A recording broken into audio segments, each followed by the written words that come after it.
First at 4, don't let that New Year's Eve sunshine fool you. We'll show you what's coming and which parts of Metro Detroit are going to get hit the hardest. Also, a trench collapse tragedy. We're learning more about the city worker who was killed on the job as witnesses tried to help. Plus, here's Dr. Frank McGeorge. There are a lot of questions about COVID-19 vaccines, especially from seniors who have been hit hard by the virus. Coming up, I'm answering the most common questions facing that age group. Live from downtown Detroit, home of WDIV and Click on Detroit, Local 4 News First at 4 starts now. Hi, everybody. I'm Jason Colthorpe in for Karen today. First at 4, you might call this the calm between two storms.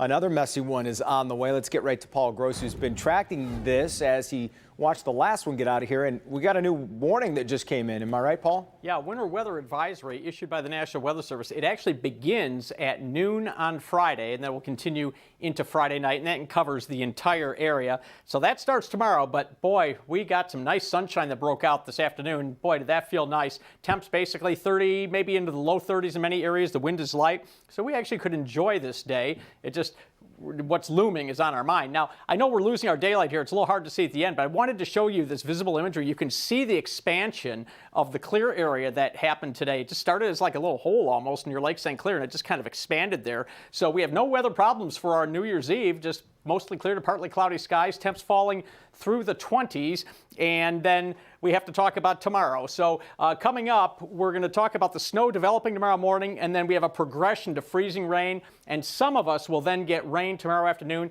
I'm going to break it down for you in some pretty good detail coming up in just a few minutes, Jason. All right, Paul, we'll see you then.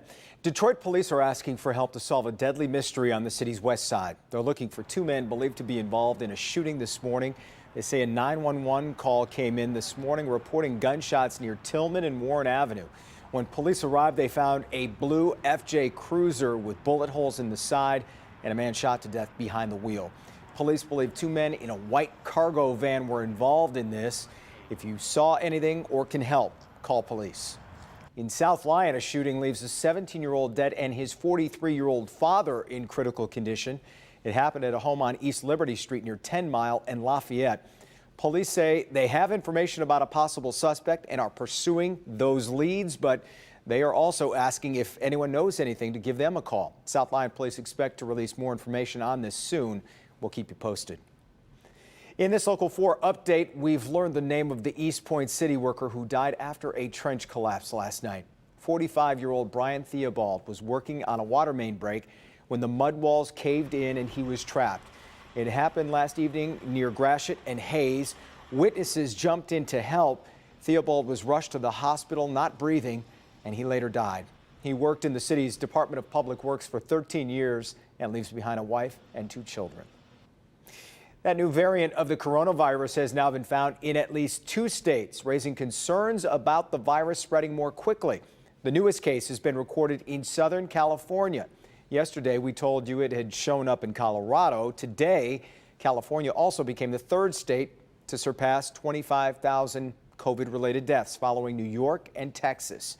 Michigan will not release any updated numbers until Saturday due to the holiday. Right now, our state has recorded more than 12,000 deaths and 488,000 cases of the virus. If you're worried about the spread of that new variant of the COVID-19 virus, Dr. Anthony Fauci says it's no mystery what we all need to do. This just underscores the need to continue to put our foot to the floor and the pedal about making sure we do the public health measures that we talk about all the time, the wearing of masks, the physical distancing, the avoiding crowds in congregate settings. Those are the kind of things that will prevent this new strain from spreading even further. We're seeing a new round of COVID vaccinations at the University of Michigan's Big House. Students and staff that fall into the Phase 1A priority group received their first dose of the Pfizer vaccine. And to be clear, these are students who work in healthcare settings, not general U of M students. An anesthesiologist at U of M Hospital was one of the first to get his shot today. I think of it as a firewall, that I can be a breaker and not only protect my family and my friends, but protect my coworkers and protect others in the community from COVID. Everyone that received their first shot today will get a second one in about 3 weeks. We know many of you have questions about the vaccines, and Dr. Frank McGeorge is working to get you some answers on that, especially for senior citizens. We'll hear from him in just a few minutes. President Trump's push for bigger stimulus payments to most Americans remains stuck in the U.S. Senate. It's just one piece of business that has made it a chaotic year on Capitol Hill, and that chaos shows no signs of letting up in the new year. Sandra Ali is in the newsroom with more on that. Sandra, a lot of talk, but very little action today. Yeah, and Jason, you're exactly right. You know, many Senate Republicans oppose boosting those stimulus payments from $600 to $2,000. But one man really has the power to bring the proposal to a vote. That man is Senator Mitch McConnell, and he's not budging. Socialism for rich people is a terrible way to help the American families that are actually struggling. So let me say that again. Borrowing from our grandkids to do socialism for rich people is a terrible way to get help to families who actually need it. I hope every American who has their water or heat or electricity shut off, or had eviction notices stapled on top of one another to their door, or had to choose which meal to skip on a given day. I hope they all heard the reason they will not receive $2,000 checks is because Leader McConnell thinks it could wind up in the hands of, quote, Democrats' rich friends. Right now, senators like Lindsey Graham are already predicting the stimulus boost will have to wait until the new Congress is seated. That's in January. Senators also still need to take action on President Trump's veto of a huge defense bill.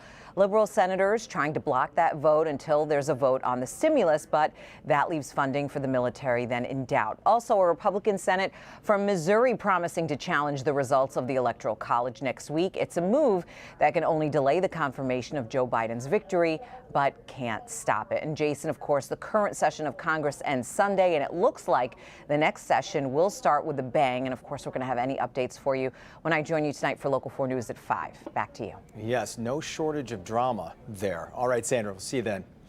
President Trump and the First Lady have returned to the White House earlier than expected. Cameras were rolling as the first couple got off the helicopter on the White House lawn. They were scheduled to be in Florida through the holiday, but will now miss the New Year's Eve party at Mar-a-Lago. The White House did not give a reason for the schedule change.